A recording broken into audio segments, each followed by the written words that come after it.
Students, support and movement के chapter से एक इम्पॉर्टेंट टॉपिक डिस्कस करते हैं जो कि है डिविजन्स ऑफ ह्यूमन स्केलेटन। तो ह्यूमन स्केलेटन को हम दो पार्ट्स में डिवाइड करते हैं। एक को हम कहते हैं एक्सियल स्केलेटन और इसके दूसरे पार्ट को हम कहते हैं अपेंडिकुलर स्केलेटन।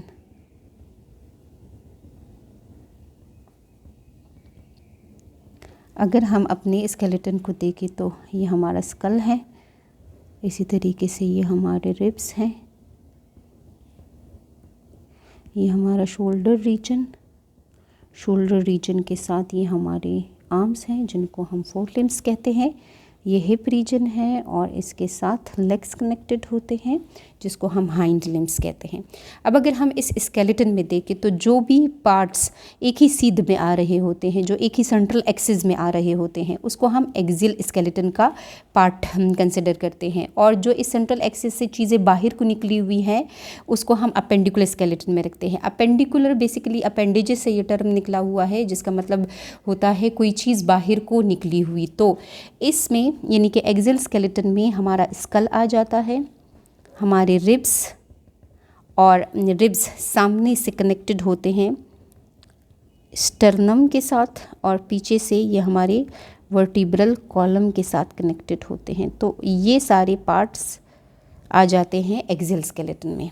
अब अगर हम अपेंडिकुलर स्केलेटन को देखें तो इसमें शोल्डर रीजन आ जाता है, साथ में हमारे फोर लिम्स,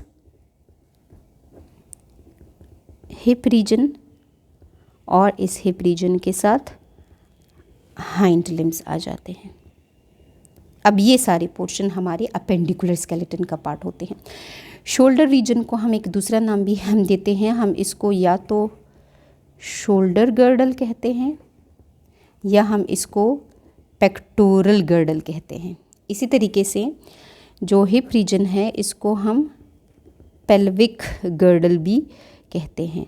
तो ये आपको ऑब्जेक्टिव्स के लिए याद रखना है। स्कल, रिब्स, स्टर्नम और वर्टिब्रल कॉलम ये एक्सियल स्केलेटन है। क्यों एक्सियल स्केलेटन है? क्योंकि ये एक ही सीध में आ रहे हैं, एक ही सीध से बाहर निकले हुए हैं। हमारी शोल्डर रीजन, हमारे फोर लिम्स, ये हमारे अब अपेंडिकुलर स्केलेटन का पार्ट है। हिप रीजन और हमारे हाइंड लिम्स ये भी अपेंडिकुलर स्केलेटन का पार्ट है। शोल्डर रीजन को हम शोल्डर गर्डल या पेक्टोरल गर्डल कहते हैं और हिप रीजन को हम पेल्विक गर्डल भी कहते हैं।